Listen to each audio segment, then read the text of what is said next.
All right, shalom to the hopeful elect. First of all, I give all praises, honor, and glory unto Yahweh, Bahashem, Yahweh Shai, Bahashem, Rakakadash, and double honors to the apostles and the elders of Great Millstone who teach us the truth and rule well. And peace, love, and salutation and blessing unto the hopeful elect. You know, those who are sincerely hastening the day that the Heavenly Father Yahweh is going to send his son Yahweh Shai to deliver the elect of Israel while destroying our enemies. Now, I'm the brother Ramaki Mian from Great Millstone, Miami. And for the topic of this lesson, I want to go into how we should be expecting great deliverances and great help in the times to come.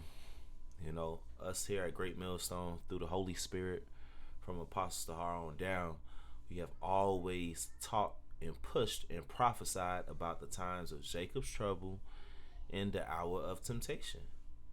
You know, the scriptures talk about Jacob's trouble, in which he gonna be saved out of it, which lets you know it's a future prophecy because no one has been saved yet. Yahweh Shai said it himself, he that endures to the end shall be saved. So Jacob's trouble is an end time prophecy, you know, like literal the end of the end time prophecy, in which our enemies are going to come up against our people. You know, they're going to come up against us as a whole. Esau, Edom, you know, these elites, they have it in their legislations. They about to come up against us. They want to wipe us out.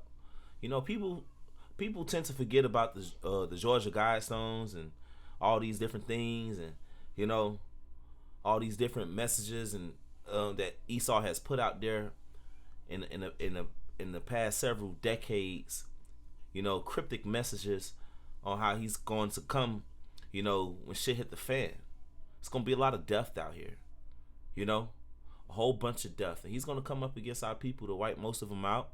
Then you have the hour of temptation, in which he's going to push the implantable microchip. That's the mark of the beast. But those of us in this truth, we don't shy away from those prophecies because they have to happen.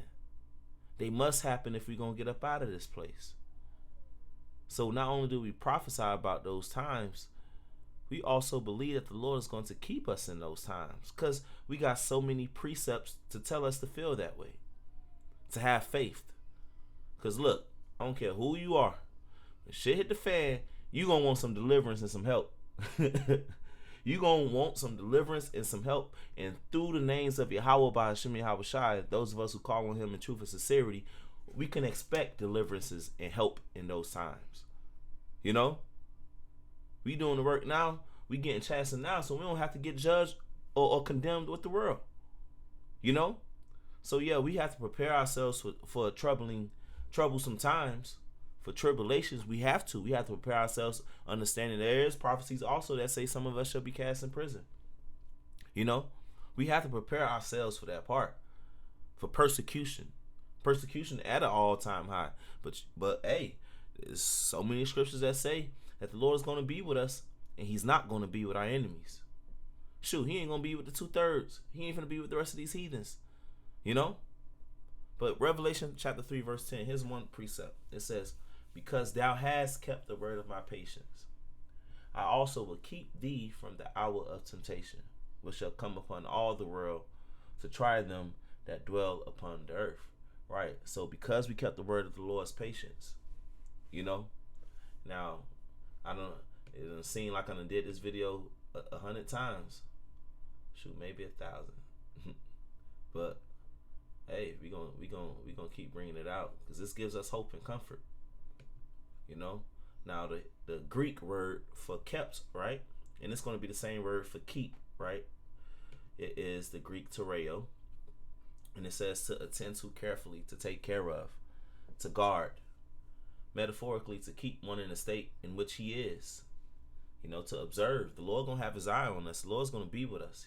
He's gonna guard us. He's gonna keep us in the state in which we are. Other people gonna be down and out, starving to death. That's for people who don't serve the Lord. That's what the scriptures clearly tell you it's for.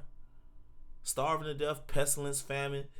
You know, hey, to the wicked it shall be ill with them. But the Lord is telling us. It says to reserve, to undergo something. So Lord's going to reserve us. He's going to attend to us carefully. And look, these are Yahweh Shai's words straight up.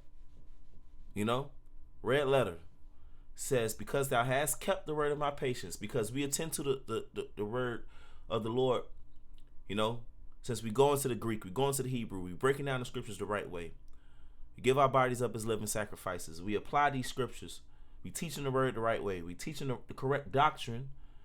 We attending to it carefully. We guarding it, right? He says, I also will keep. Same word. So the Lord going to attend to us carefully. He's going to guard us. Those of us who walk in the truth and sincerity, keeping the patience of the Lord's word, man. Or the word of the Lord's patience. Also, we keep thee from the hour of temptation, which shall come upon all the world to try them that dwell upon the earth. Everybody about to get tried. It ain't just going to be us. The whole world about to get tried, and the world is about to fold.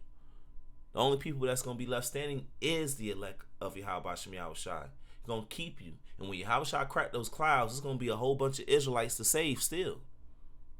There's going to be a lot of people alive and well that he's going to save and deliver at his coming. Esau ain't going to be able to just have his way. The Lord about to pull out all the stops in these last days, man. It's going to be great. It's going to be mighty. You know? Shoot, let me get the scripture. Always bring it out. Well, why not? Why not do it again? Isaiah 59:19. It says, so shall they fear the name of the Lord from the west. And we are in the Western Hemisphere. That's where the main deliverance is going to be. You know, those of us in America, you know, which is Babylon the Great. We over here in the Western Hemisphere. But it says, so shall they fear the name of the Lord from the west, and his glory from the rising of the sun. So that's all over the earth. That's to the east. The sun rises in the east. So all over, the Lord is about to give him a name in these last days on how he's going to deliver us, you know.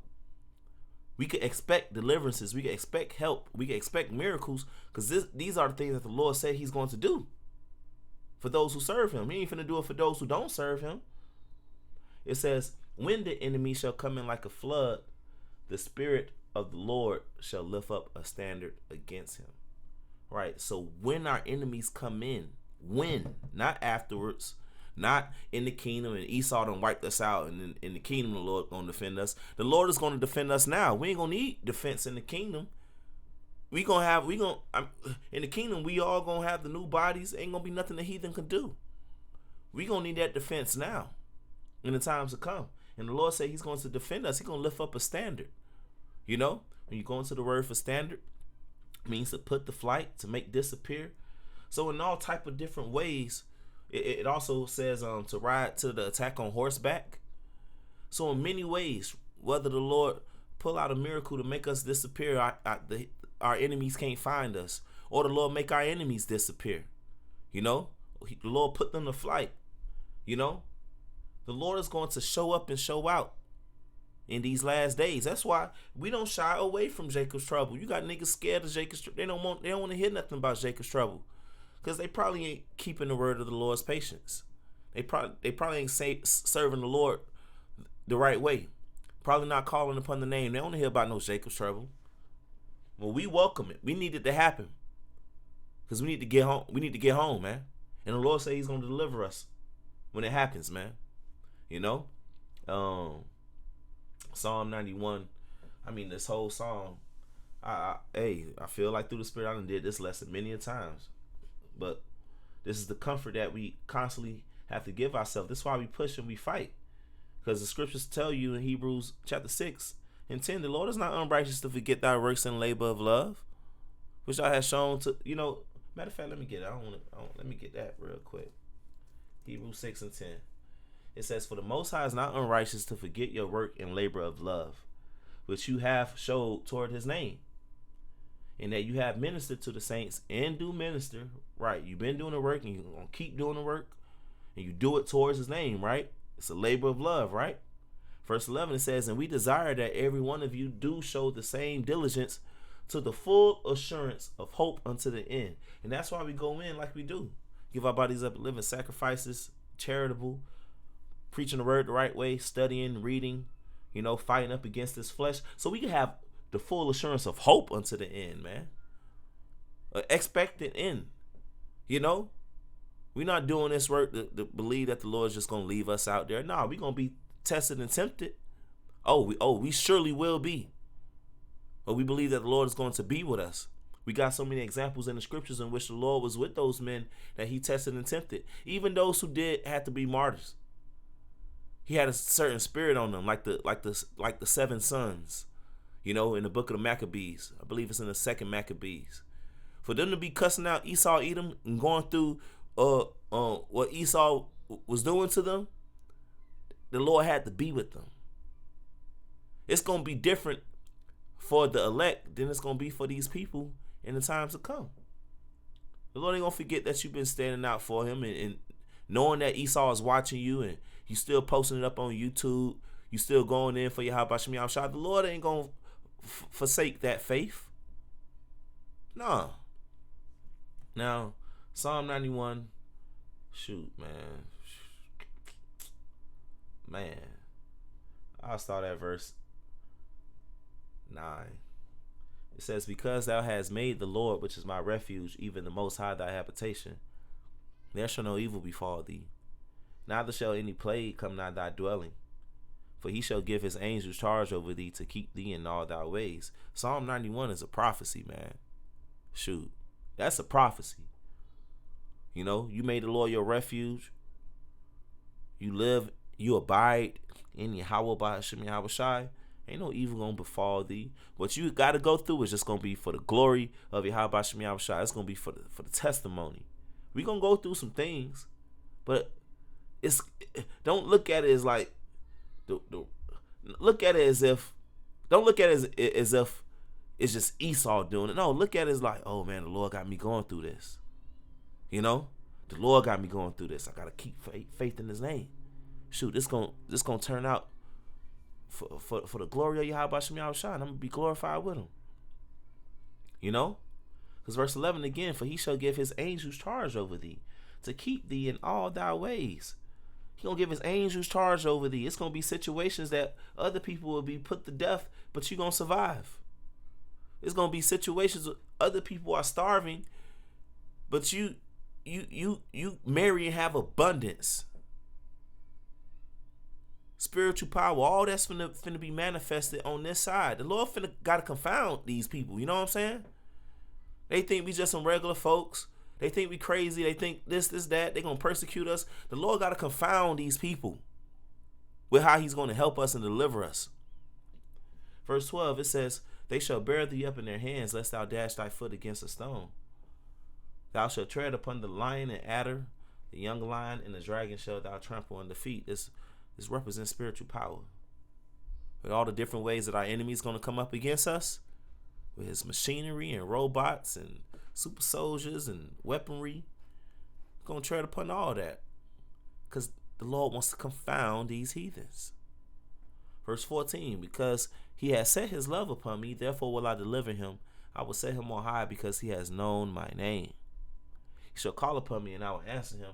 I will be with him in trouble. I will deliver him and honor him. Right. With long life will I satisfy him and show him my salvation. Right. So we set our love upon the Lord. And we go through things now and it'd be like, man, the Lord just let me go through this. And some things, the Lord make you go through. You pray and pray about it.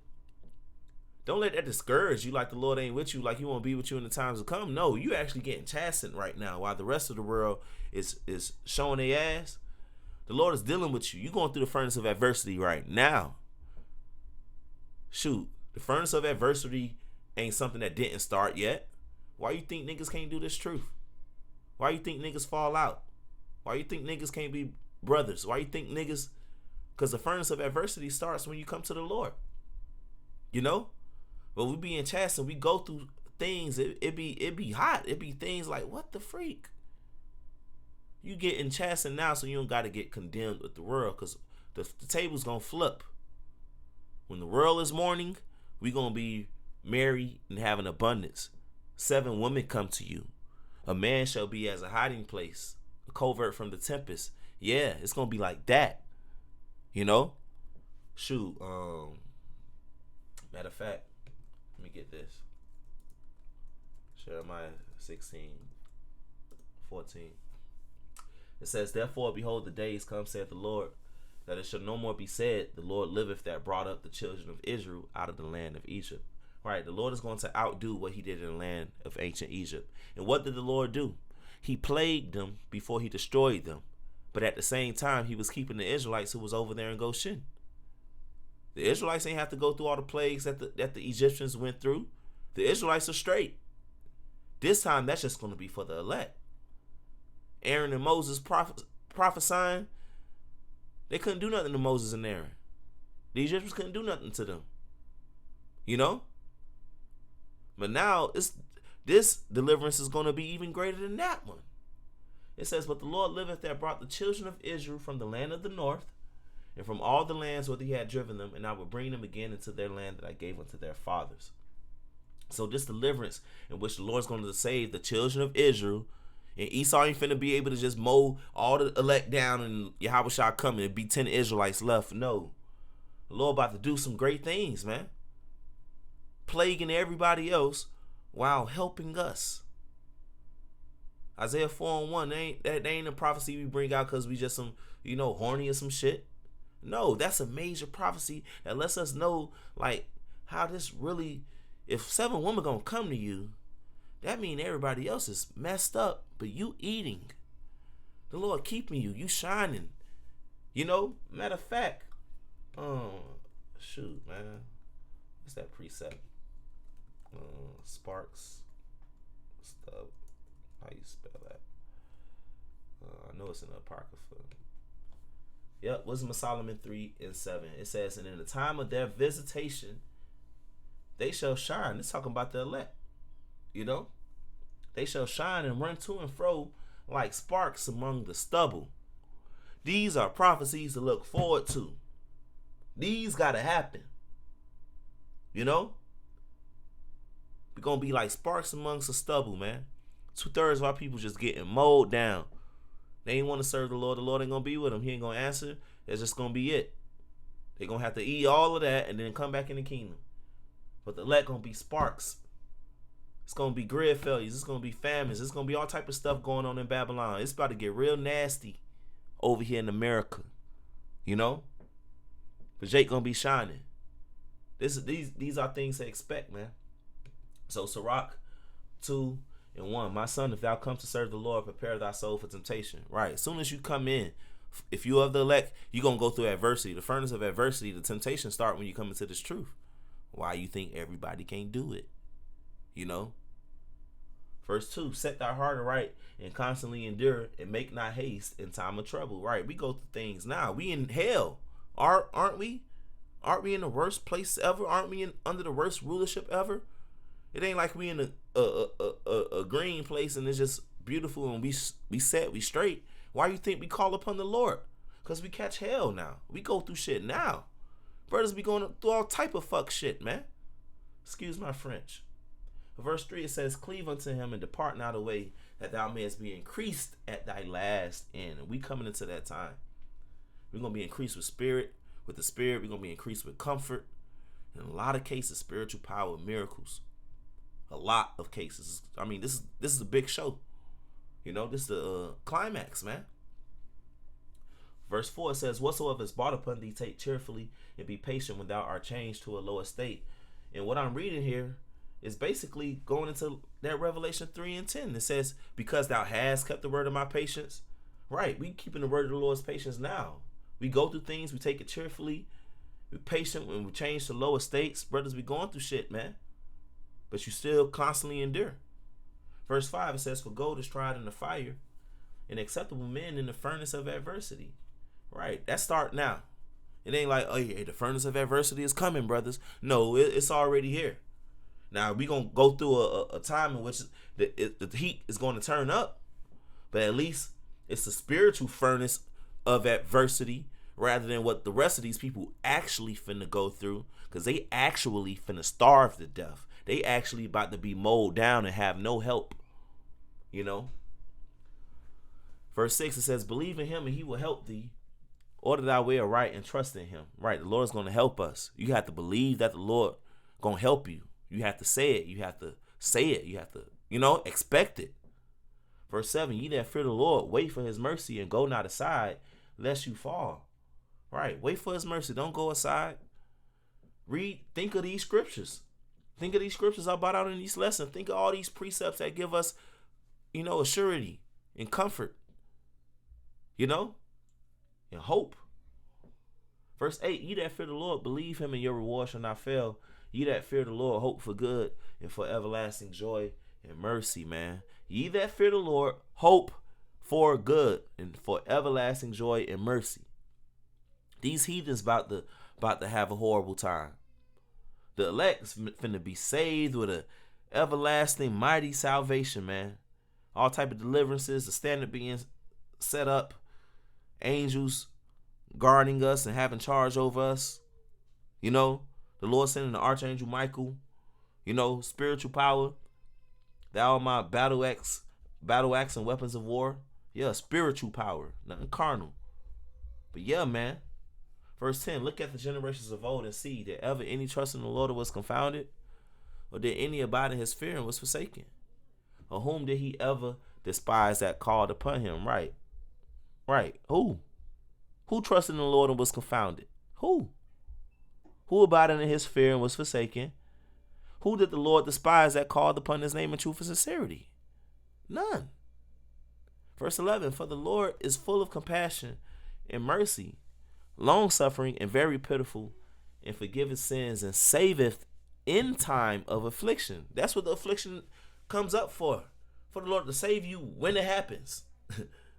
You know, not after it happens. If that mean you weren't saved, that mean you no, the Lord saves in time of affliction, and he's about to do it at an all-time high in these last days, man, for a whole bunch of Israelites. Not most, because 2/3 of people got to die. But that 1/3, the 144,000, is still a great amount of people that the Lord's going to take care of. My servants shall eat. My servants shall drink. My servants shall sing for joy of heart while the rest of our people are mourning. That's talking about on this side, you know. So expect the mercy, expect the deliverances, expect the salvation, expect the help, expect the miracles from Yahweh Shem Yahushua in these last days, man. You know, hey, expect to go through tribulation, expect to go through that, expect the persecutions. It has to happen because we got to go home. But the Lord's going to be with us through it all. His name is going to be glorified for how he's going to deliver and help his elect. So with that, I give all praises, honor, and glory to Yahweh, Bahashem Yahushai, Bahashem Rakakodash, double honors to the apostles and the elders of Great Millstone, and peace, love, and salutations to the whole elect. Call me Asherallah. Shalom.